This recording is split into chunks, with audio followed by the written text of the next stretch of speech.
Почему депутаты и чиновники убегают от журналистов в парламенте? Будет ли в нашей стране свободная журналистика и защищены ли казахстанские журналисты от преследований, в том числе участвуя в качестве профессиональных журналистов на митингах, когда они освещают те или иные события в нашей стране? Об этом мы поговорим с Айнур Коскиной. Мы также затронем вопрос закона о средствах массовой информации. Нужен ли Казахстану новый закон? И каким видят журналисты концепцию «Жаңа Казахстан», концепцию нового Казахстана? Обязательно досмотрите это видео до конца. Это Азиза Шужеева и мой авторский YouTube-канал. Подпишитесь, чтобы не пропустить новые видео, и нажмите на колокольчик.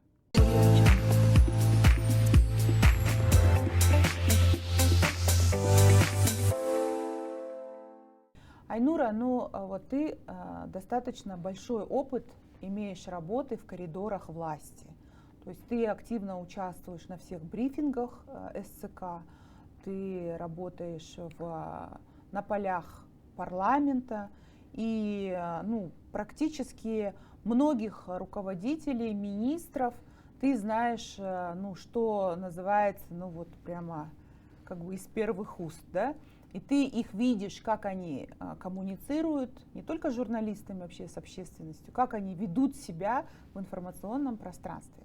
Я предлагаю сегодняшнее интервью построить так. Либо мы разберем коммуникационные портреты наших представителей высших эшелонов власти, либо поговорим в целом о том, почему у нас именно так складываются наши государственные коммуникации, когда чиновники в большинстве своем предпочитают сверкать пятками, убегать или какие-то делать странные телодвижения на камеру и всячески стараются укрыться от прямых вопросов от журналистов. Вот как мы сделаем? Я предлагаю не разбирать по персоналии, потому что не вижу в этом смысла. Это все-таки система, и эти люди работают в системе, и то, что они делают в рамках этой системы. Поэтому это происходит так. То есть это такой некий собирательный образ чиновника, который не готов коммуницировать с журналистом, а это значит не готов коммуницировать с обществом. И, к сожалению, ничего пока что мы не видим, чтобы что-то поменялось. Вот под словом «система» что ты подразумеваешь? Вот каков текущее состояние этой системы? Система, я имею в виду, это система государственного аппарата, система власти, которая сейчас устоялась. И несмотря на то, что президент говорит о том, что будет все меняться, давайте честно посмотрим правде в глаза. Ничего не изменилось. Изменились только действующие лица. А в принципе в отношении, в коммуникациях с обществом ничего не изменилось. Был Нигматуллин, пришел Кушанов, что-то изменилось. Нигматуллин убегал, Кушанов убегает. Только фамилии поменялись и человек. А все, что было, все и осталось. Ты вспомни себя в детстве, когда ты не хотела о чем-то говорить или убегала. Вот просто по психологии, когда ты что-то хотела скрыть, да? Да. Не хочет разговаривать человек, когда хочет что-то скрыть. Вот только с этой позиции нужно рассматривать, что когда человек боится чего-то и что-то хочет скрыть от общества, он убегает. Вот это все очень просто. Нет, смотри, Айнура, это же не всегда так было. Да? Вот я, например, помню начало нулевых. Я, например, хорошо помню,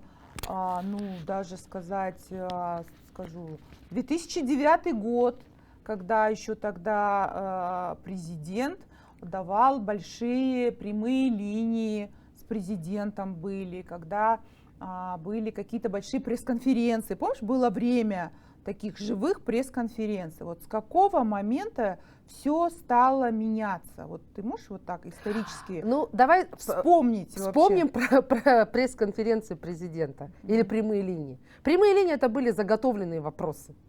Но не было там людей, которые действительно, которых пропускали в прямой эфир, и он мог задать вопрос. Ну, честно, давай будем. В нулевых все равно было Нет, время мы 8-9 берем. Хорошо, да, до нулевого еще дойдем. Да. Пресс-конференции, которые были с первым президентом Назарбаевым, не давали задавать вопросы журналистам, тем, кто действительно реально мог задать вопрос. Был некий отсев и были постановочные. Да, все остальные журналисты были чужими на этом празднике жизни. То есть были журналисты, которым было разрешено задавать, и были те, кто был чужим на этом празднике жизни. И все. По-моему, один раз всего была такая пресс-конференция, когда меня хотя бы к микрофону подпустили. И какая это была? Это было 2000... если считать, что я в 2011 году приехала в Астану, где-то 2011-2015-16, в этих годах. Это была пресс-конференция, я уже не помню, какой я вопрос задавала. Я вопрос задавала тогда, когда пошла вот эта борьба, так называемая, с гюленистами. Да, когда я спросила, что будет, что ожидает Казахско-турецкий лицей и людей, которые там преподают. Это единственный вопрос, и то меня спросили несколько вопросов и сказали, что давай на этом вопросе ограничимся. Но на самом деле на тот момент это был очень важный вопрос, потому что это касалось безопасности и жизни людей, потому что тех, кого возвращали в Турцию, мы не знаем, что их там ждало. Это потом вопрос всех родителей, да. Чьи дети обучались в этих школах, в этих учебных заведениях. Да, то есть на тот момент это была большая потребность общества, поэтому как журналист я взвесила, скажем так, быстро за и против, и я подумала, что этот вопрос нужно задать. Это была единственная возможность, когда мне дали задать вопрос. Когда мне даже не будем говорить, дали задать, меня подпустили к микрофону. Вот так правильно сказать. Смотри, все-таки ты считаешь, что получается система государственной власти, это та система на сегодняшний день, которая, несмотря на все декларации, все-таки пытается что-то скрыть и не подпустить журналистов к святая святых, к тому, как эта власть осуществляется. То есть получается так? Или это все-таки от людей зависит? Нет, это от людей не зависит, потому что... объясню почему. Опять мы теперь вернемся к 2000-м. У нас сейчас на арене реальных нет... Я не вижу реальных политиков. Каких политиков? Какого уровня? Имеется в виду политиков, которые действительно публичную политику готовы делать. Мы всегда сравниваемся с демократическими государствами, да, то есть, если о тебе написала какая-то очень, будем говорить, например, в Англии, да, если о тебе написало какое-то очень солидное издание, и если оно знает о происходящем, то премьер-министр должен сделать заявление. Или в Америке, если знает газета какая-то или телеканал, если знает CNN, то президент должен сделать заявление. У нас такого нет. К сожалению. Потому что у нас как таковой нет политической жизни. Публичной политической жизни. Да, у нас ее и такой нет. У нас, когда люди будут понимать, что от его выбора что-то зависит, я проводила тренинги для гражданских активистов по тому, как донести свои требования до власти. Не требования, а пожелания или рассказать, как им на самом деле, что не так происходит и как это рассказать власти. Да? И когда я спрашиваю в аудитории, кто из вас ходил на выборы? Знаете, что все отвечают? А зачем? За нас и так выберут. То есть это недоверие к выборной системе порождает пессимизм и отсутствие... Политический пессимизм. Да, политический пессимизм и отсутствие этой политической элиты, политической публичной элиты, которая бы действительно была интересна народу. Соответственно, когда нет этой политической жизни как таковой, все делается за нашими, скажем, да, спинами, от нас это хотят просто скрыть. Смотри, у нас из публичных политиков, если ты говоришь, да, у нас такую небольшую малую революцию в соцсетях в свое время сделал Асет Исекешев, когда он был очень активен, помнишь, в социальных сетях, он публиковал, он коммуницировал, отвечал на вопросы. Это когда он был акимом. Когда он был акимом. Ну, То есть аким был такой период, да? Но аким это не политик, тем более аким города. Когда у меня есть знакомые акимы, которые когда-то работали не в больших городах, в больших там, или сейчас работают, они говорят, что аким это в принципе, если не области, а города, то это по большому счету дворник. И соответственно, естественно, чтобы узнать, где там что почистить, где что привести в порядок, он коммуницировать обязан. Но что случилось потом, когда Асет Исекешев ушел из города, с акимства Астаны? Сейчас же он абсолютно да, он не закрылся. публичный. Да, он абсолютно. То есть на тот момент ему это нужно было. Это был один из инструментов. Сейчас, к сожалению, вот то, что происходит, то, что мы видим, это все потому, что от нас что-то пытаются скрыть. Нам сказали, что 20 тысяч иностранных террористов было. Где доказательства? Где нам рассказали про это? Кто эти 20 тысяч террористов? Ну, кто их послал, во-первых? Да, ну вообще, что происходит? То есть мы все сидим в неведениях, в неведении, а потом говорят, вот рождаются фейки. А фейки рождаются из-за чего? Из-за отсутствия достоверной официальной информации. Вот ты как-то писала, что у тебя был такой случай, что твой журналистский запрос рассматривался там свыше месяца. Ситуация как-то поменялась или все так же? Ну, вот после январских событий. Просто сейчас... Как-то повлияло это на... Честно признаться, после январских событий я еще запросов не писала.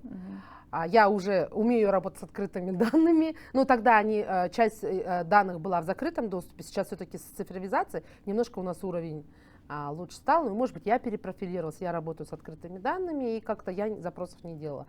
Но я могу сказать, что было до, то есть в прошлом году, например, это были просто отписки. Надо было просто закрыть документ, закрыть запрос. Реального ответа ты можешь получить только когда ты находишься в непосредственном контакте с тем человеком, кто тебе может ответить на этот вопрос. И поэтому журналисты бегают за спикерами, потому что они другого варианта получить быстро ответ на свой вопрос нет. Запрос тебе будут обрабатывать 7 дней. За 7 дней, ты сама знаешь, новость живет 1 день. За 7 дней может уже все очень сильно измениться. А когда ты непосредственно контактируешь с тем человеком, который тебе может ответить на вопрос, ты, естественно, будешь до последнего задавать этот вопрос, пока не получишь ответ. Это, в принципе, работа журналиста. Ну вот смотри, есть такой формат, который тоже на сегодняшний день работает. Есть брифинги службы центральных коммуникаций.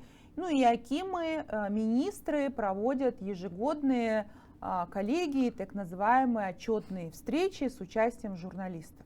Вот что ты можешь про эти форматы рассказать? Вот площадка СЦК, она вообще адекватна запросам медиапространства? Она закрывает какие-то вещи? В какой-то момент да, когда мы все были закрыты в пандемии, на какой-то момент да. И то, это опять-таки, это было, почему ее открыли на онлайн, потому что мы добились, мы писали президенту.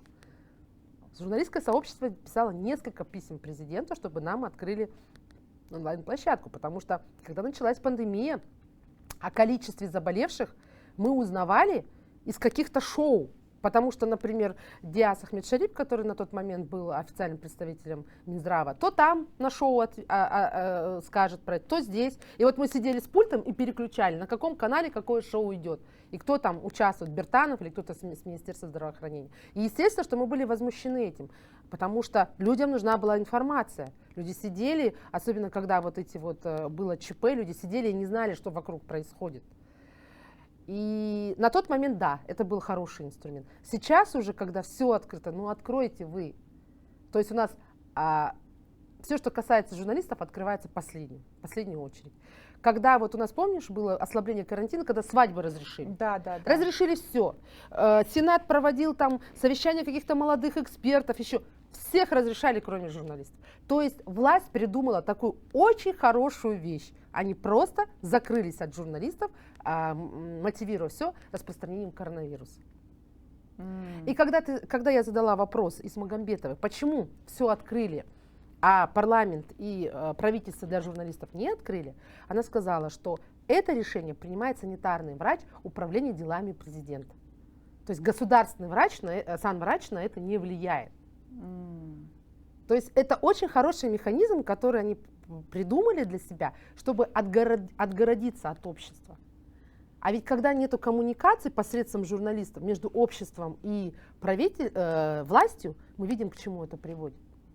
Людей не готовы услышать и ответить на их запрос, общественный интерес. А власть не готова сказать все честно и прямо. Вот в этом проблема. А вот эти отчетные встречи? Ну, они же делаются для галочки. Ты вообще ходила на отчетные встречи? Ходила. И как? Очень много цифр ни о чем. То есть тоже мертвый формат, который никак не влияет на... Ну вот мне, например, неважно, сколько тысяч квадратных метров вы жилья ввели. Вы мне скажите, сколько людей в Казахстане обзавелись собственным жильем? У кого появилось собственное жилье? Сколько человек? 1000 квадратных метров, или вот прикольно, я иногда читаю, с пресс-релиза приходит, там, столько-то кубометров снега вывезли. А сколько это? Вот. Много или мало? Много или мало. Хотя бы там написали бы там не кубометров, а столько-то КАМАЗов. Мы, по крайней мере, бы понимали, да, сколько это в абсолютном выражении. И вот эта вот неготовность власти перестраиваться и коммуницировать, о чем, кстати, президент сказал в своем послании, открыто коммуницировать с обществом, она, такие вещи никогда до добра не доводит. Ну, это опять тогда к вопросу о публичной политике. Да. То есть нужно развивать политическую какую-то конкуренцию, и политика должна уже стать публичной, как это во всех цивилизованных государствах. Давай теперь конкретно перейдем к... У нас есть конкретный государственный орган, который за все отвечает. Министерство информации и общественного развития. Вот в ретроспективе столько министров поменялось. Вот как ты оцениваешь вообще деятельность этого госоргана? Какой министр, на твой взгляд, был более-менее адекватен той повестке, когда он работал? И сделал ли что-то МИОР? Вообще МИОР нужен как орган? В принципе, во всех государствах нет такого министерства. Для чего он нужен у нас, я не знаю. Он госинформационный заказ распределяет. Только что для этого. Я не понимаю, потому что когда на журналиста нападают, вот январские события показали, да, журналистов привлекали по статье, которые в принципе не должны были, участие в несанкционированном митинге. Извините, у нас в законе везде прописано, и в международных всех этих, принятых документах и всех там конвенциях, которые... Если журналист идет и делает свою работу на митинге, его не должны судить, он же не участвует в митинге, он делает свою работу, он показывает, что там происходит. А у нас журналистов начали привлекать за участие в несанкционированных митингах. Это вот, я вообще считаю. А в это время вновь назначенный министр что делал? Он расшаркивался перед Российской Федерацией, где он там за свои старые посты. Что я не то имел в виду, и я не это имел в виду. А что он должен был на самом деле делать? Он должен был на тот момент защищать права журналистов. Они новые там требования выставили, да, что каждый журналист должен иметь там синюю жилетку с надписью «Пресса». Ежегодно выделяются большие деньги, как ты говоришь, на там, государственный заказ. Но хотя бы одну жилетку они напечатали. Может быть, напечатали своим госканалом. Этим же занимались международные организации. То есть мы, независимые журналисты, которые не работают в государственных СМИ, мы вообще не понимаем, что делает МИОР. Вот расскажите мне, что делает Министерство информации, который по большому счету создан для того, чтобы облегчать работу журналистов. Вот давай про МИОР теперь скажем в свете ситуации, которая произошла с тобой. И потом еще про депутатов поговорим, потому что мы про них ничего не говорили. Вот помнишь, была ситуация, когда там журналистку вытолкнули насильственно из-за акимата охранник. Мгм. Тогда министр информации и общественного развития Аида Балаева, она осудила это событие. А потом происходит ситуация, которая произошла с тобой в здании парламента. Вот расскажи, чем закон, ну, то есть мы знаем все, что произошло, об этом писали. Расскажи, каков результат вообще этого инцидента и как МИОР отреагировал, поддержали ли тебя в министерстве или как, выделили тебе там какую-то, не знаю, общественную помощь, участие там в представительство в суде, ну и так далее. Ну, давай начнем. У нас в нашей стране, в принципе, это не только СМИ касается, это касается любого, чего бы мы ни взяли, какую сферу. Если ты работаешь в государственной системе, система тебя защищает. То есть, если ты сотрудник государственного телеканала или телеканала с государственным участием, тебя защитят. Если ты независимый журналист или частного издания, или иностранный журналист, это твои проблемы. Все, что с тобой происходит, это твои проблемы. Неоднозначный пост был Аиды Балаевой, да, который она потом переделала. Вообще было непонятно, о чем она вообще написала. Я лично не поняла, пока она мне не написала в личку и не объяснила, что она имела в виду. Говорю, так вы должны это написать, потому что ваш пост, получается, я его восприняла, как будто вы на стороне Тлеухана, да, то есть не то, что на стороне, то есть вы поощряете то, что произошло. Никакой помощи абсолютно от МИОРа не было. Помогает мне международная организация, общественный фонд казахстанский, кстати, казахстанский общественный фонд правовой медиа, Северо-Казахстанский правовой медиа-центр с адвокатом. Также они наблюдают за процессом. От МИОРа я вообще ничего не слышала. Не видела. Процесс закончился? Первая инстанция завершена. Во-первых, давайте начнем с того, что я настаивала о том, чтобы это рассматривали в рамках статьи Уголовного кодекса 158 о воспрепятствовании законы профессиональной деятельности журналиста. Да? Ну, я не пошла в Мажилис как просто там гражданин Айнур Коскина там, или женщина Айнур Коскина. Правильно? Я пошла туда как журналист. И то, что произошло, тоже произошло со мной как с журналистом. Окей. Ну, полицейские не посчитали, что это там есть состав преступления, они по административному кодексу нанесения вреда здоровью. Первая инстанция завершилась, и была так очень интересная такая... В общем, не с умыслом он это делал. Это было сказано во время судебных. Да, не с умыслом. И то, что было на суде, тоже я писала про это. Я вообще в первый раз увидела, что, оказывается, онлайн суды проводят в Телеграм и в WhatsApp. Да. Это вообще нонсенс, я считаю. Вот я не понимаю, как это вообще может происходить. А второе, то, что господин Тлеухан, хоть и бывший депутат, он на первое заседание не явился, на второе заседание он просто лежал на кровати. Хотя я, например, была на офлайн судах, то есть это было давно, когда судили там уже, я не помню кого, у человека случился инсульт, и его на вот этой вот коляске привезли, и он сидел там. Я уже не помню, это было, даже не вспомню, сейчас в Астане или в Павлодаре это было, поскольку я переехала жить из Павлодара. Ну, в общем, такое было. А тот человек лежит на кровати. Но я честно думала, что он тяжело болен. Поэтому, как хоть и адвокат сделал замечание, суд не принял это замечание, что это неуважение к суду. Но на следующее заседание он же был уже жив-здоров. То есть человек может себе позволить с кровати выйти на заседание суда. В моем понимании, как гражданина Республики Казахстан, это полное неуважение к судебной системе. Уже не говоря к участникам процесса, мы уже не говорим, мы говорим к судебной системе Казахстана. Вот. Ну, сейчас, в общем, получилось, что первой инстанции, постановление первой инстанции, в общем, сказано так, что он это делал, ну, в общем, в его пользу, скажем так, да?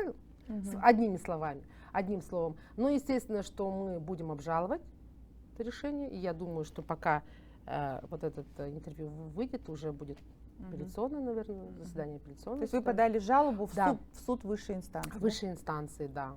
Вот эта ситуация с разбирательством, вообще с этим инцидентом, с Тлеуханом, это же все-таки не первый инцидент вообще, который происходит с журналистами. Мы все помним там инцидент, когда один из руководителей государственных органов там одного журналиста-оператора толкал, значит, ну, очень, скажем так, нелестно с ним разговаривал.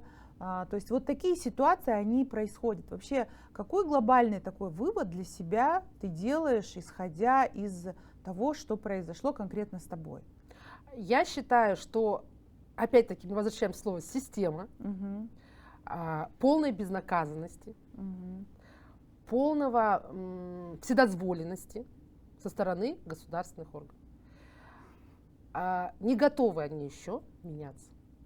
Не кажется ли тебе, что еще имеет место быть такое пренебрежительное отношение к профессии журналиста? Ну, это само собой. То есть вот к журналистам относятся как к неким каким-то назойливым мухам, которые там пытаются как бы отвлечь человека от великого. Вот. Тебе не кажется, что есть такой подтекст? Есть такой подтекст. И самое ведь обидное, Азиза, что это ведь поддерживают некоторые журналисты. Даже коллеги это поддерживают. Вот это вот самое, наверное, не то, что обидное, это вот, наверное, самая боль, которая есть. То есть журналистское общество тоже не самоорганизовано, да? Да, не самоорганизовано. То есть нету каких-то внутренних саморегулируемых организаций, которые... То есть, грубо говоря, нету журналистского профсоюза. Да. Его нет. Который мог бы встать и отстаивать вот эти права. А нужен такой орган? Я думаю, что да. Вот именно, который бы занимался этими всеми вопросами. Я была когда на стажировке во Франции, я была там в журналистском профсоюзе в Париже, который рассказывает, как они работают, как они отстаивают свои интересы. То есть это у них нету освобожденного председателя, есть там какие-то технические работники, которые председатель, который приехал, это действующий журналист. Вот они рассказывают, как они действуют, как они работают и как они защищают права. К сожалению, у нас пока такого нет. И я вообще, в принципе, даже дело не в профсоюзе, дело в том, что у нас как таковую независимую журналистику-то выкосили. Это где-то происходило вот как раз во времена, когда Министерство информации возглавляла Баев. Ну, мы же должны честно говорить, ее же выкосили. А что происходило? Что значит выкосили? Создавали такие условия, что просто журналисты уходили. Из профессии? Из профессии, да. Я вот чуть-чуть не ушла. И я уже была готова уйти из профессии благодаря Интерньюсу, который на тот момент мне дал грант на производство контента, и благодаря кыргызским коллегам, которые следили за всем этим, и они предложили, чтобы я фрилансером работала здесь, в Казахстане, писала какие-то материалы, которые интересны для кыргызского языка. Так я отсталась в профессии. Но это я такой боец, да, я такой человек, который не привык отступать. А люди же есть разные. Поэтому говорить даже о профессиональном союзе сейчас очень сложно, потому что, по большому счету, даже если вы сейчас начнете создавать профессиональный союз, к примеру, кто-то захочет, если редакция не захочет, журналист не пойдет, потому что журналист связан договором. А пойдет ли на это собственник СМИ? Вот в чем дело.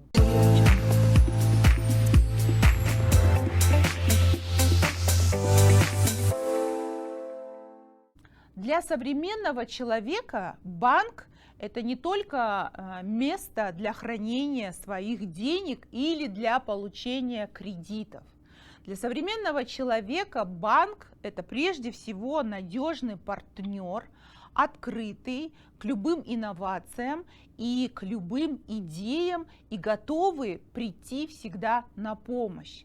Таким партнером для меня является Фортебанк, потому что Фортебанк поддерживает любые творческие и креативные инициативы, поддерживает малый и средний бизнес, женское и молодежное предпринимательства. Я считаю, что каждый современный человек должен сделать правильный выбор.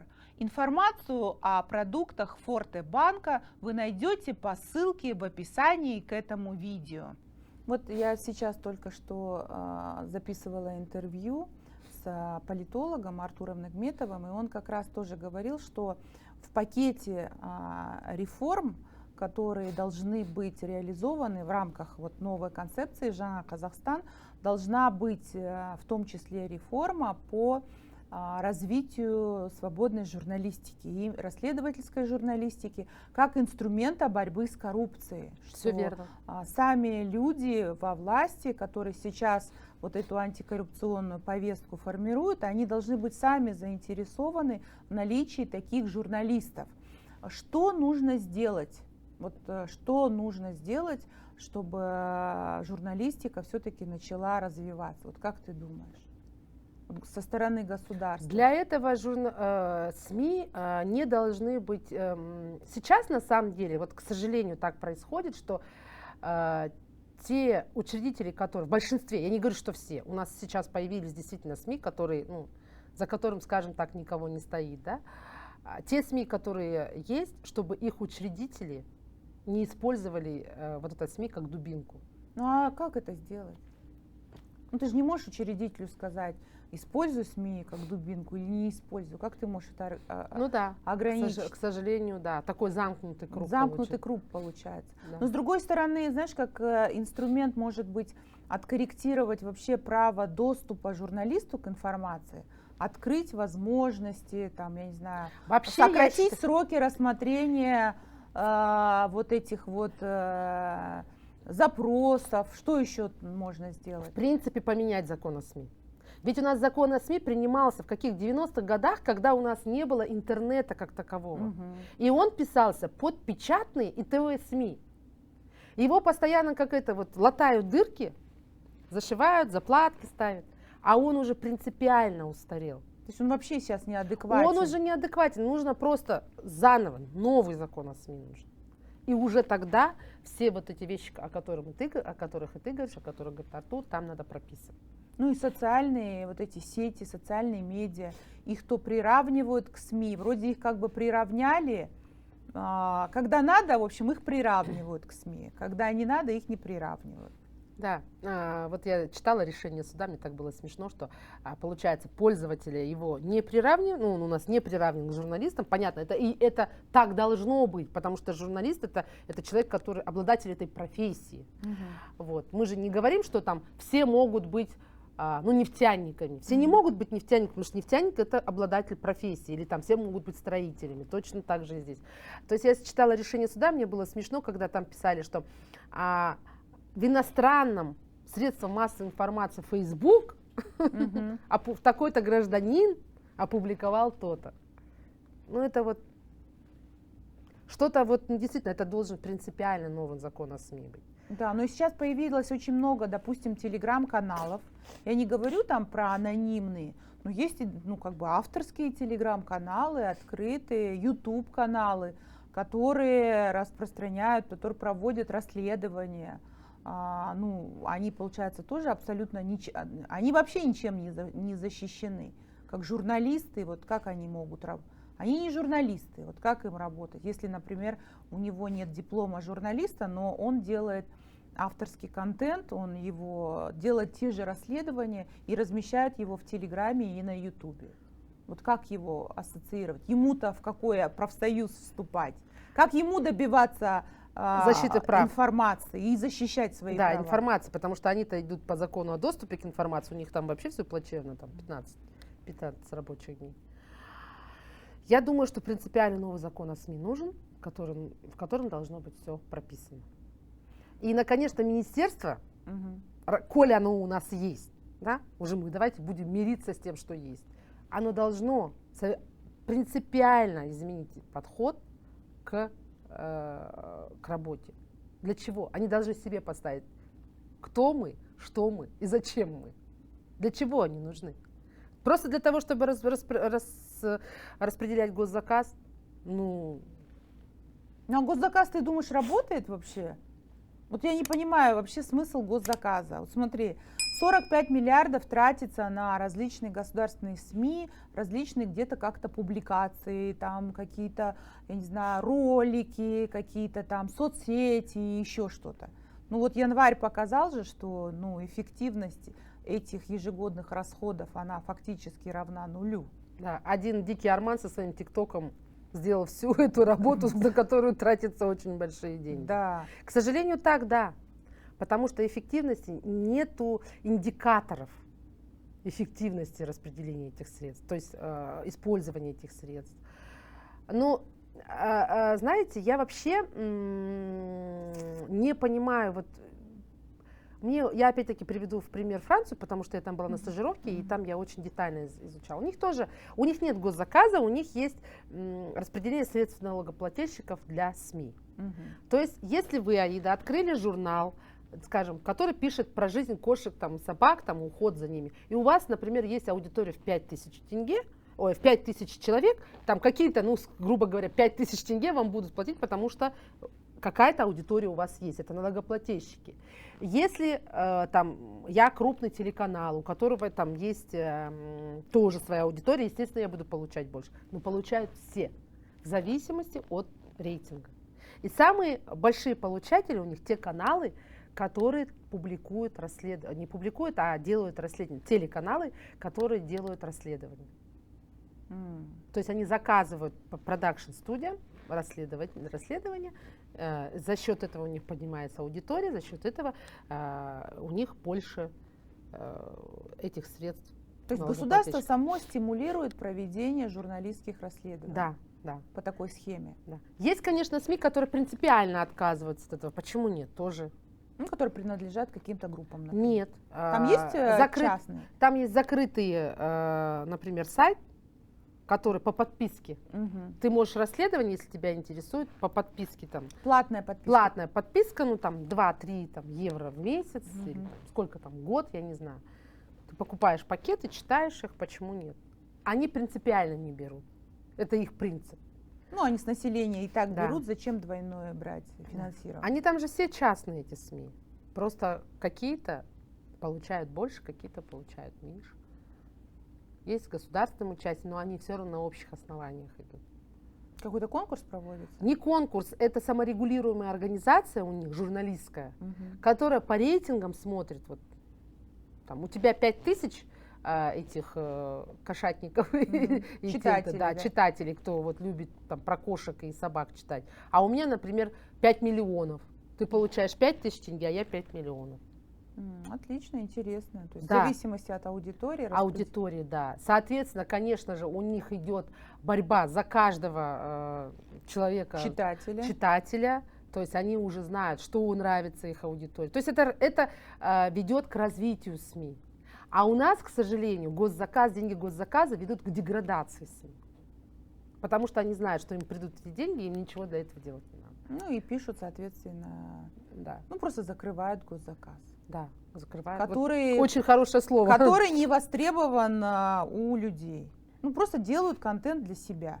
И даже, кстати, знаешь, мне так было интересно, я разговаривала с одним руководителем одной информационной службы, и он мне сказал: ты представляешь, вот как сейчас вообще развивать СМИ, если даже те же наши же, свои же журналисты, которые делают этот информационный новостной контент, они сами не смотрят казахстанский телеканал. То есть они контент произвели, сюжет сделают, но сами не являются потребителями этого продукта.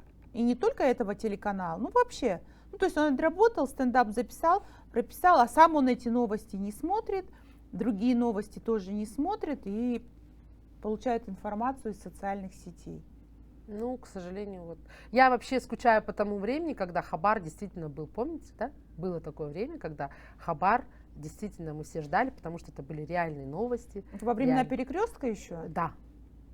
Ну, мы же ждали. Ну да, ну и Перекресток все помнят. Да, поэтому, ну, к сожалению. Конечно, коллеги меня сейчас захейтят, они начнут там говорить, они там начинают, вот там, то... Чуть что, они сразу переходят на личности. Но дело ведь не в этом. Там работают очень талантливые и очень хорошие журналисты. Другое дело, что им не дают эту возможность, то есть сами рамки, в которые они загнаны, не дают возможность им проявить себя как профессионал. Ну, я хочу сказать, что я на 1 месяц окунулась вообще в атмосферу Хабара. Я хочу тебе сказать, что внутри очень токсичная аура, внутри Хабара, внутри коллектива. Они вообще друг с другом особо не общаются, все разрозненные. И люди действительно там очень много работают, непонятная система оплаты труда. Кто-то пашет, получает 3 копейки, кто-то там ничего не получает или получает слишком много. И вот, скажем, такой внутренней корпоративной культуры нету. Такое мини-государство, да? Мини-Казахстан в одной корпорации. Да, вот ты знаешь, вот такой корпоративной культуры нету, и вот везде какие-то вот интриги. Ну, то есть вот как бы нету такой вот, как единая корпорация, которая там куда-то идет, куда-то двигается. Нету ценностей внутри. И люди просто иногда, некоторые просто терпят, ходят. Ну, как бы. Ну, а это же все видит зритель. Он Да, же это чувствует. все видит зритель. Он же все чувствует это. Это там, когда ты, например, приходишь с плохим настроением и берешь интервью у человека, тебе кажется, что в сюжете этого не будет видно. А на самом деле, когда ты смотришь потом этот... Я по себе это говорю, как по своему опыту. Но не всегда у тебя хорошее настроение, вот тебе нужно ехать на эту съемку, ты поехал, там, записал его, а потом ты, когда как потребитель смотришь этот сюжет, ты уже забыл, что это было. Думаешь, блин, ну вот это вот бесячее какое-то получилось, потому что меня это в тот момент раздражало, и этот материал такой же получился. Давай еще раз к инциденту с Леуханом. Вот все-таки проговорим про парламент. Сейчас у нас парламент — это единственное политическое шоу в Казахстане, и все смотрят и смакуют, как люди убегают по коридорам этого парламента. Хотя это по большому счету народные избранники, это люди, которые прошли выборы, которые там ездят по городам и весям, общаются с людьми. Ну, как они же все говорят, мы общаемся с народом.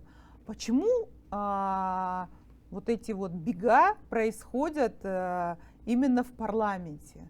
Потому что нету политической состязательности. Потому что Нур-Отан знает, что он знал до этого, во всяком случае, что он наберет такой-то процент, что столько-то человек по списку Нур-Отана придут. И неважно, кто придет, главное, что они придут. Вот возьмем, например, те малые партии, которые у нас есть, Акжол и Народная партия. Они же не убегают. Не убегают? Они не убегают. Они не убегают. Даже если вопрос им не нравится, они останавливаются. Уже другое дело, что они говорят, но они не убегают. Убегают в основном вот те представители правящей партии Нур-Отан. Но вот это вот видео, которое я увидела на Азаттыке, когда вот через вот эту столовую, этот буфет, вот они там на полусогнутых, ну детский сад, детский сад, ну вот вообще. Я думала, что после этого последуют какие-то меры в отношении этих депутатов. Ну, хотя бы спикер выскажется. Точно так же, как произошло с Тлеуханом. Он хоть и бывший депутат, но он депутат, и он до сих пор член партии, правящей партии Нур-Отан. Но никакой реакции мы не увидели. Более того, когда произошли вот эти вот события, 4 января, когда еще шли мирные митинги у Мангистау, 4 января было заседание Мажилиса. И на этом заседании мы задавали вопросы и депутатам. Они вообще говорили вообще непонятно что. То лишь бы просто отбрехаться. Вот мне другого слова не было. Нигматуллин убежал, не захотел отвечать. А Мангистау? Да. То есть, и в этот раз мы видим, что Назначат Кушанов, он тоже убегает. Что изменилось? Ну, то есть, получается, у них нет единой точки зрения на это событие, которые им не спустили сверху, с администрации президента, а что-то от себя говорить они боятся, потому что им за это завтра может прилететь. И они могут потерять это место. И, соответственно, когда ты между двух огней, то выбираешь третье — это убежать. Так получается? Да. Самое интересное, когда законопроекты какие-то заходят, вот посмотрите, для интереса, вот просто посмотрите заседание Мажилиса. Сейчас, когда мы были все на онлайн, я очень внимательно смотрела. Как-то раньше, может быть, какие-то вещи не замечали, да? Идет обсуждение законопроекта. Даже вопросы, которые нужно задать выступающему, презентующему законопроект, раздаются. Они не всегда их прочесть могут. То есть там видно, что этот человек первый раз этот вопрос читает или там второй раз. Он не задает его, он его читает. То есть это вот шоу. Вот даже это не политическое шоу, а какое-то вообще непонятное, несуразное шоу. Когда этого не будет, когда будет реально политическая состязательность, когда каждый депутат будет знать, что за него действительно проголосовали люди, что от его поведения будет зависеть судьба партии на дальнейших выборах, тогда все поменяется. Сейчас такого нет. Но еще элементом шоу было, как Нигматуллин распинал этих министров, как школьников. То есть он один сидел, а они там что-то перед ним там, за казахский язык, за там еще что-то. Вот. Как ты к этому относишься? Шоу, это тоже элементы шоу. То есть, ну вот нам такую веселуху да. предоставили. Это, вы знаете, как максимум, на что мы можем рассчитывать. Да, как кость, поели мясо, кость кинули собакам, вот развлекайтесь. Вот такой, так приблизительно из такого же контекста. А у нас народ хлопает. Что на самом деле происходит, вот, ну не знаю, кто-то, конечно, восхищался, говорил, кто-то даже есть коллеги, которые говорят, хоть не скучно было. Ну мы же не в зоопарк приходим. Мы же приходим в законодательный орган страны, который принимает законы, по которым потом мы живем. Так же, как и ситуация с Люханом. Человек, который может заявить в стенах Мажилиса, которым он почти 3 созыва был, что он многоженец, я ведь не спрашивала о его личной жизни. Пытались этот вопрос в личную плоскость перевести, что я его личную жизнь задела. Нет. Я спросила, как вы относитесь к этому с точки зрения закона. А он начал меня оскорблять. Там, siz ешкім күйеуге алмаса мен не. Со мной он сені разговаривает. Сені ешкім күйеуге алмаса мен неге кінәлімін. Кстати, это вот зачастую я вижу, когда к журналистам на «ты» обращаются. Ну, это как вот опять к такому, ну, немножко такое, как будто снисходительное. Самое интересное, Азиза, когда ты наблюдаешь, как вот человек, который вчера вот так к тебе относится, когда на него возбуждают уголовное дело и его вот в суде, и когда еще до суда не дошло, и вот они пытаются, чтобы вот как-то там создать определенную информационную повестку, когда эти люди совершенно по-другому с тобой начинают разговаривать, как с журналистом, потому что на тот момент они понимают, что журналист — это человек, который может, не то чтобы может, а от того, что он скажет и от того, что он напишет, будет зависеть общественное мнение. Ну, то есть они теперь от него становятся зависимыми и, соответственно, меняют свою как бы отношение и свою вот эту коммуникацию. Да, это вот очень так выглядит, ну, просто на это смотришь как бы с таким, я никогда там не говорю, а вот помните вы там, нет, просто вот анализирую и немножко так смешно, что ли, на это так. Айнура, вот последние, по-моему, несколько лет ты ушла в тренинговую деятельность, да, и работаешь в основном, ну, как бы в том числе с пресс-службами, то есть ты с ними вот общаешься. Там тоже же все-таки кто такие пресс-службы? Это тоже люди, это тоже как бы, ну, государственные служащие или там работники, наемные работники компаний. Они же ведь тоже являются заложниками этой ситуации, этой системы. Вот когда ты с ними разговариваешь, вот какие жалобы, какие свои боли они озвучивают на тренингах? Вот о чем они говорят? Они делятся на 2 категории. Первая категория, у которых, скажем, там, открытый шеф, адекватный, который адекватно реагирует на все, что происходит, и действительно хочет адекватных советов. А есть те, которых принимают через помощников, там, через замов, или чтобы там одобрить какой-то пресс-релиз, там, нужна неделя, 2-3 дня, когда этот пресс-релиз уже никому не нужен. То есть это вот такая, это все зависит от руководителя. То есть это может быть супер крутой пресс-секретарь, супер, как профессионал, но если он не имеет такого профессионального коннекта прямого хода, как мы говорим, да, к Телу руководителю, руководителя. да, то это абсолютно ноль. И вот самое главное, это потом непонятный статус пресс-секретаря. Например, в районах, оказывается, во многих районах нет даже советника, там статус, в смысле, должность советник или пресс-секретарь. Не буду называть какой регион, там вообще пресс-секретари на бирже труда стояли как безработные. То есть, по большому счету, если он сейчас выдаст какую-то не такую информацию, а потом начнут делать разборки, они скажут, да а что вы взяли у этого человека информацию, он вообще не имеет отношения. А он работает, он не позиционирует себя как пресс-секретарь, он работает, он реально работает пресс-секретарь, числится как безработный на бирже труда. То есть пресс-секретари на самом деле, они такие же заложники, как и журналисты.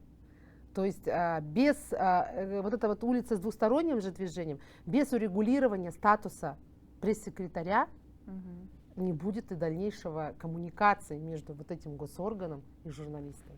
Потому что это же человек, который навстречу, журналист навстречу, и получается какой-то коннект. Ну, то есть это опять к вопросу, наверное, к закону об информации. И вообще к вот этим всем законодательным актам, которые связаны с информационным пространством сегодня. Да, это вот, к сожалению, так. И еще хотелось бы что сказать, что у нас те, кто идут на госслужбу, и в том числе в депутаты, они не понимают, что они публичные люди априори уже. Ты вот пришел на госслужбу, ты публичный человек. И все, что касается, все, что интересует общество, это будет интересовать журналиста.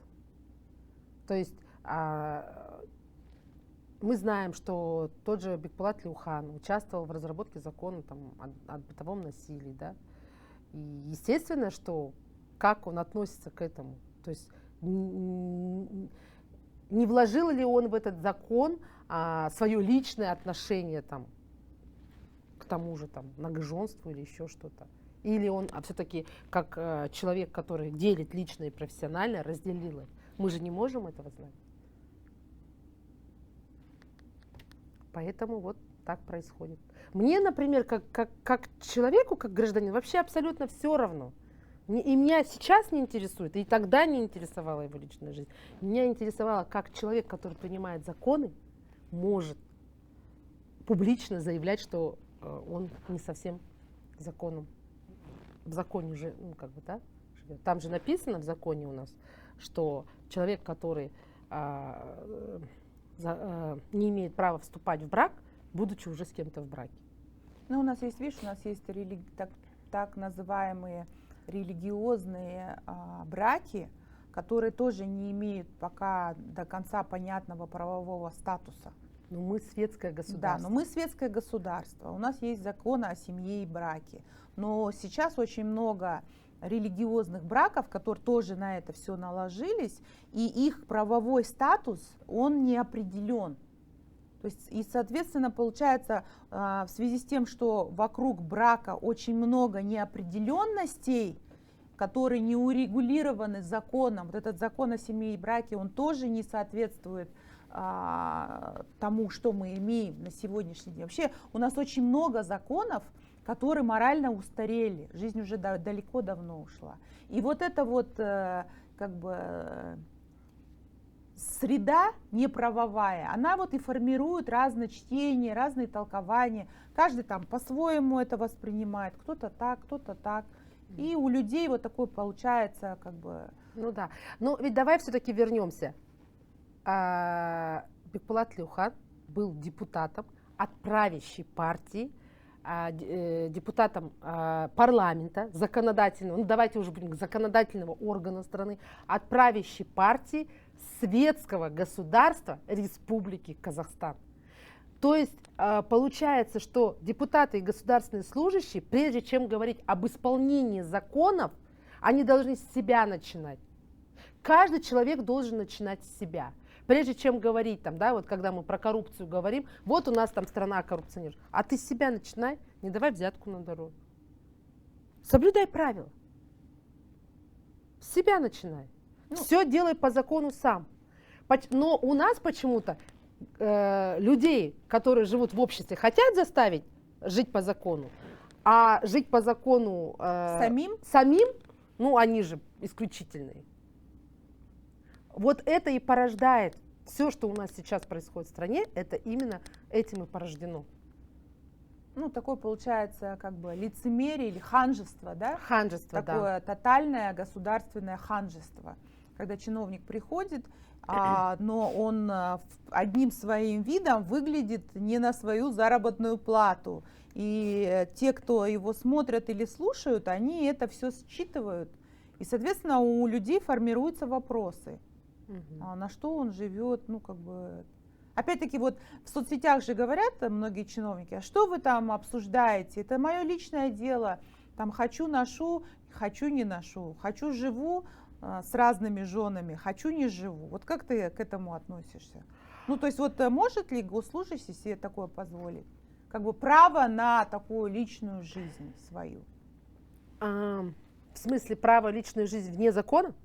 Нет, ну вот смотри, вот говорят же там, вот помнишь, вот были недавно споры там, вот, что он там выглядит, у него там все посчитали, там у этого чиновника, и выглядит, что явно он живет не на свою зарплату. И вот тут мнения начинают разделяться. И одни пишут, ну он же человек, пусть что хочет, то и носит. Что вы прицепились к его там? Но это уже вопрос к правоохранительным органам и вопрос к налоговым органам. То есть это мы подходим к законопроекту... Но это же тоже элемент государственного ханжества. Да. То есть мы подходим к вопросу, когда чиновник не только свои доходы должен декларировать, но и расходы. И начать это должны с них именно. То есть, извините, если вы зарплату получаете в месяц 300 тысяч, вы не можете ездить на автомобиле стоимостью там, 60 тысяч долларов. Да, если вы ездите, то вы скажите, из каких источников вы эти деньги получили.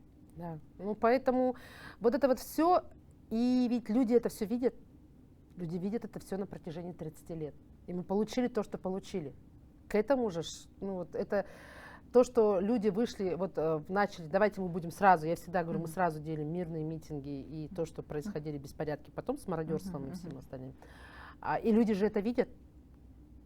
Как кто-то из гражданских активистов говорит, у нас нету, говорит, национальной идеи, у нас 30 лет не было национальной идеи. На что его же коллега из той же региона говорит, у нас национальная идея коррупции. Ну, то есть люди уже это со смехом немного воспринимают. Когда мы говорим о том, что вот, например, если ты хочешь быть защищенным за рубежом, когда, да, вот, что-то с тобой случилось, ты идешь куда? В правоохранительный орган. А у нас ведь не так. У нас человек в правоохранительные органы идет в самый последний момент. Боится. Ну мы же вот видим все, что сейчас с пытками происходит, да? У нас есть два неотъемлемых права. Это право не быть рабом и право, чтобы в отношении тебя не применяли пыток. Даже если ты подозреваешься в каких-то больших преступлениях, ты подозреваемый. Виновен ты или не виновен, может определить только суд. А пытки, тем более, это вообще какое-то средневековье. Как так можно? Я вот это вот эфиры Динары Эгюбаевой, когда слушаю, я просто не могу, я рыдаю каждый раз. Ну как так можно вообще? Где мы потеряли свой вот это вот генетический код, когда мы народ, который помогали тем обездоленным, которые приезжали. Да. И тут мы начали друг друга пытать. Где это произошло? Где мы сломались? Почему это произошло? На этот вопрос нужно ответить.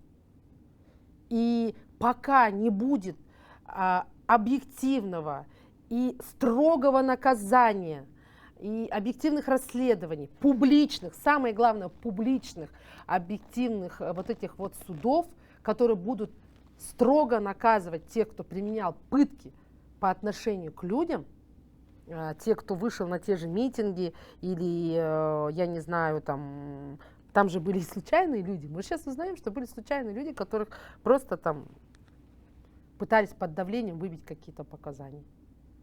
Пока этого не будет, народ не поверит ничему. Да вы можете сколько угодно политических и экономических реформ делать, не будут верить. Не будут. Айнура, но вот в завершении есть сейчас такая идея про новый Казахстан. а мы об этом вначале с вами говорили, вот каким бы ты лично хотела видеть новый Казахстан? Я хотела бы в первую очередь видеть политически развитый Казахстан. Что в моем понимании? Это честные выборы, это прозрачность деятельности государственных органов, полная подотчетность народу, обществу, налогоплательщикам, которые по большому счету все это содержится.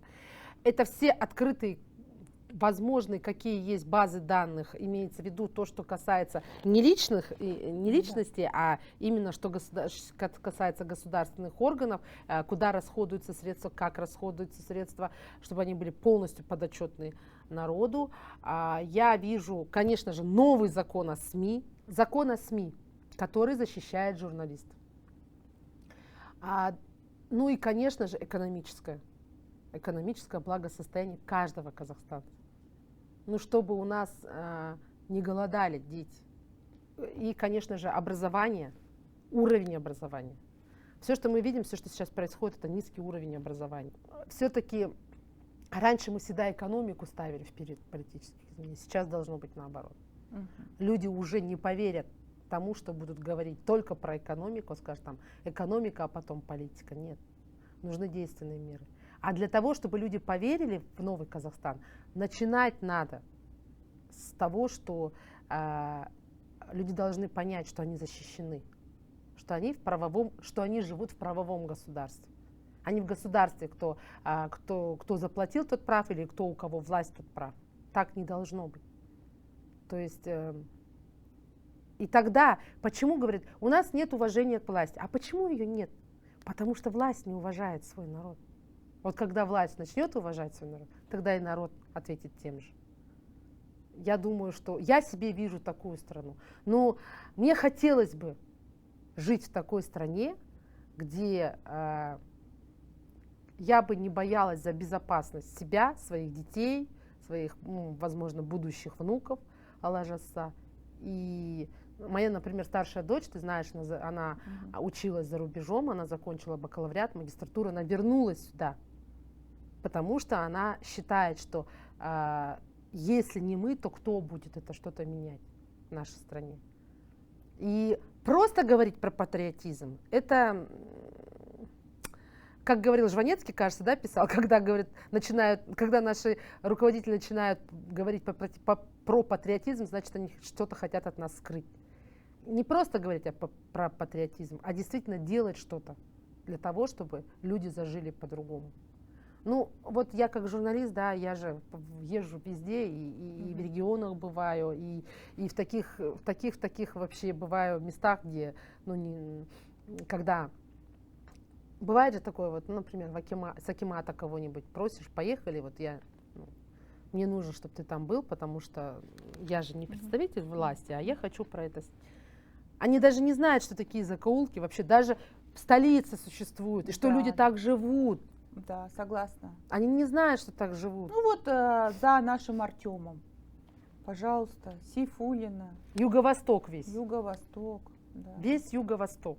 А почему люди Силикатный, едут? Да. Почему люди сюда едут? лесхоз, да. Почему они сюда едут? Они едут за лучшей жизнью. В надежде. Да, в надежде. В тех регионах, где хорошо, они не поедут сюда. То есть вот смотрите, что мы вот сейчас видим. Если, например, переезжают из того же там Павлодара, СКО, там, Кустаная, Караганды, это переезжают люди в улучшение своих каких-то, то есть они хотят расти, они улучшают.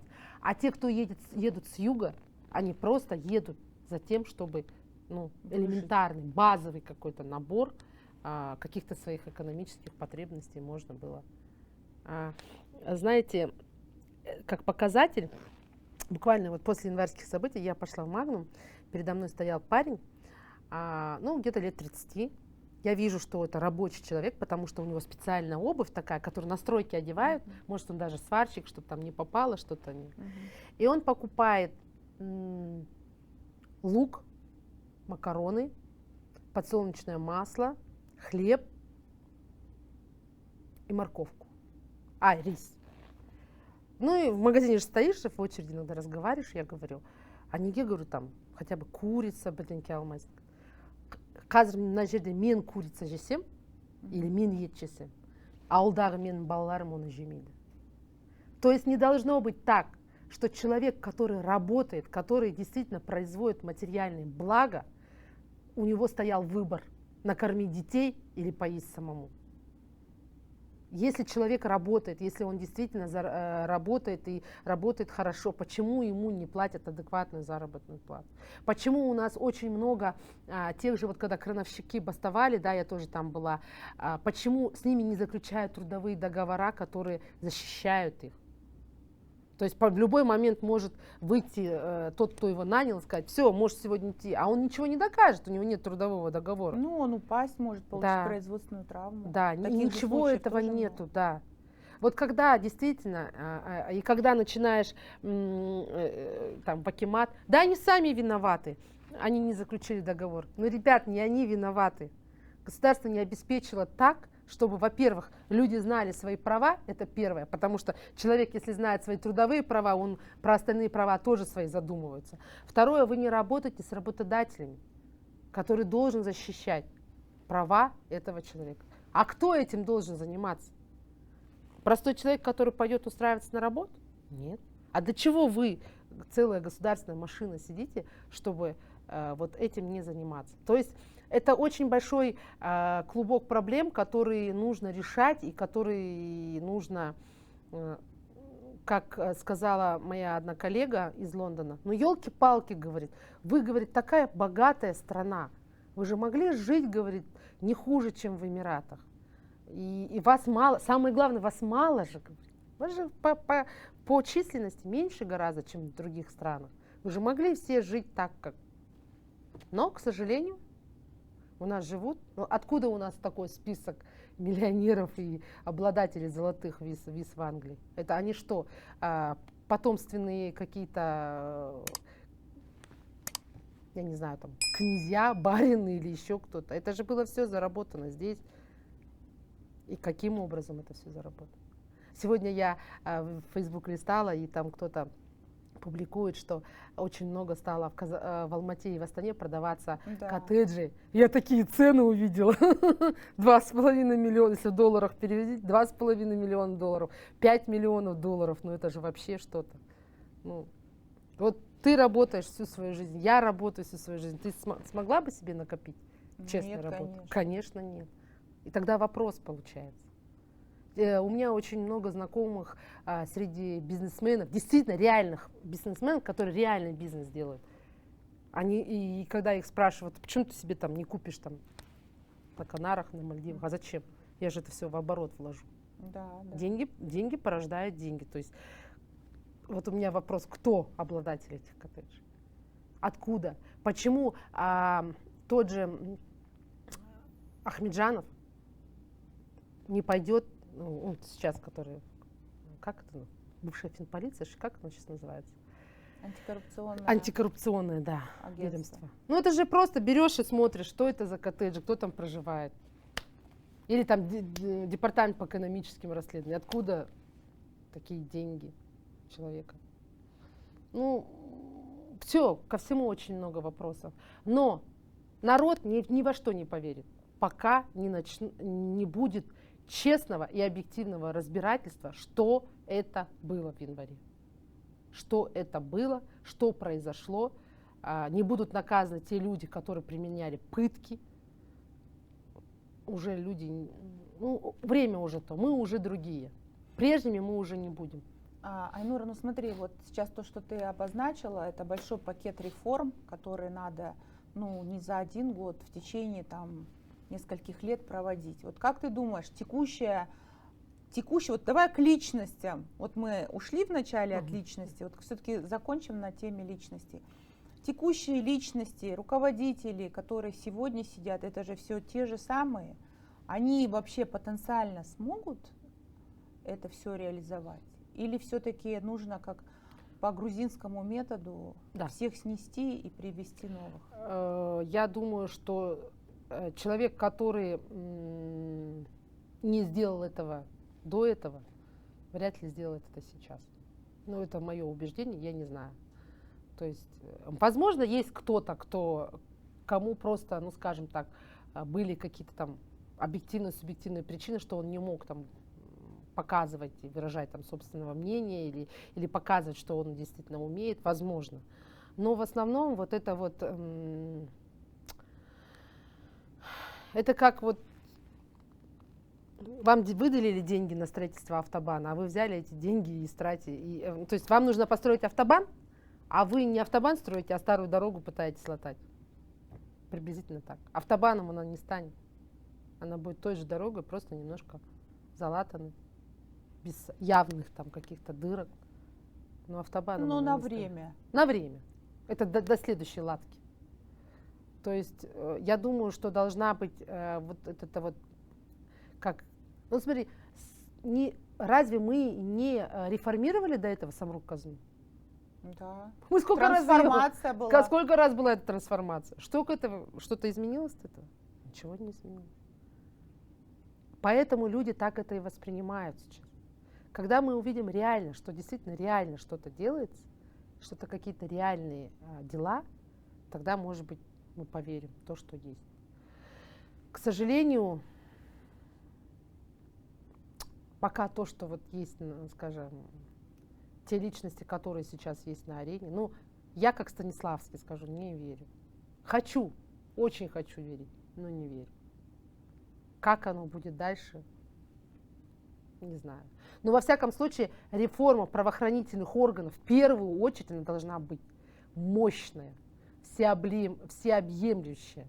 Вот как именно как при Саакашвили. Хотя бы для начала правоохранительных органов. Все остальное, да, это действительно пакет такой мер, который будет долго идти, долго что-то. Я вообще по своей сущности не революционер. Когда мне говорит, я не революционер, я за эволюционное развитие, но не за такое развитие, которое на бумаге. На бумаге, бумага все стерпит, можно написать, а реальное эволюционное развитие. Поэтому хотелось бы надеяться, потому что пандемия показала, что шарик-то маленький, я имею в виду планета, и кроме вот этого места, где мы сейчас, нашей Родины, мы нигде не нужны. Мы везде чужие. Мы только здесь. Я очень много знакома с людьми, которые когда-то уехали в Казахстан. Ну так случилось. И они все очень тоскуют. И это очень образованные, очень грамотные, люди, которые могут действительно принести пользу своей стране. Но сейчас вернуться они не готовы. А хотелось бы, чтобы они вернулись. Может быть, тогда что-то, не говорю, что там из-за них, а в общем, и когда они почувствуют, что им можно сюда вернуться, тогда и какие-то изменения, возможно, будут. Пока вот так, но наше поколение, вот как писала Аджара Кумана, да, в своем фейсбуке, очень хороший был пост, я прямо его перепостила, я смотрела, что моих друзей много перепостило нашего возраста. Он назывался «Период полураспада». То есть те, кто уже 40 плюс поколение. На нас испытали все возможные изменения, какие можно было, да? Видать, еще не все. Еще, видимо, не все, да. Но я, честно, готова их вынести. Я готова. Главное, чтобы моим детям и внукам уже это бы поменьше досталось. Поменьше досталось. Хочется, чтобы все-таки они действительно гордились своей страной, что они и сейчас, в принципе, гордятся своей страной, несмотря там, хоть она говорит, уродина, она все-таки родина, да, но хотелось бы, чтобы они действительно вот было там... Чтобы хотя бы они нами гордились, нашим поколением. Да. Они говорили, что мы там все профукали. Я недавно с одним айтишником разговаривала, достаточно известный в Казахстане айтишник, и он мне говорит, ну это же ваше поколение, все. А он молодой, до 30. Это же ваше поколение, говорит, вот такую страну нам оставил. И я такая задумалась, думаю, ну, наверное, да. Потому что мы плыли по течению, к сожалению. Вот. Поэтому хотелось бы. Что будет? Я не знаю, что с этого получится. Но лучше попробовать и пожалеть, чем не попробовать, а потом жалеть. Я считаю так. Изменения однозначно нужны, прежними мы не станем, мы просто обязаны двигаться вперед. И хотелось бы, чтобы это движение вперед было все-таки эволюционным. В ускоренном темпе, но эволюционным. Все, спасибо большое. Спасибо, Айнура.